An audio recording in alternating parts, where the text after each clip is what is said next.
ఈ దప్పికనే మాట స్థలములో ఎంతో ఛాలెంజ్గా తీసుకున్నటువంటి మాట.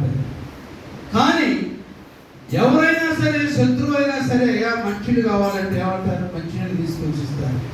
సరే, గ్లాసులో ఇచ్చినా, ముంతలో ఇచ్చినా, ప్లాస్టిక్ కప్పులో ఇచ్చినా సరే మంచినీళ్ళే ఇస్తారు, ఉప్పు నీళ్ళైనా సరే.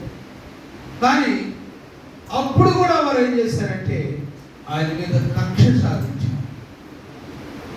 ప్రక్కకు బల్లిని పోట్లు పొడిచిన తర్వాత కానీ ఆయన్ని ఈ రీతిగా నీటి ద్వారా కూడా వారిని హింసించి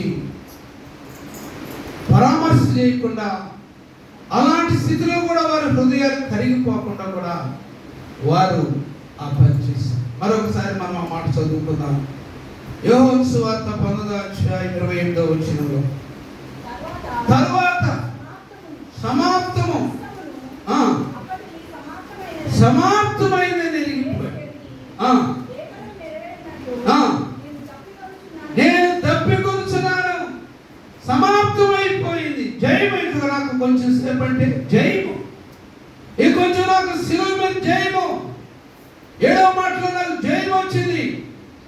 భూకంపము, ఆకాశము తెర చినిగిపోయింది, చీకటి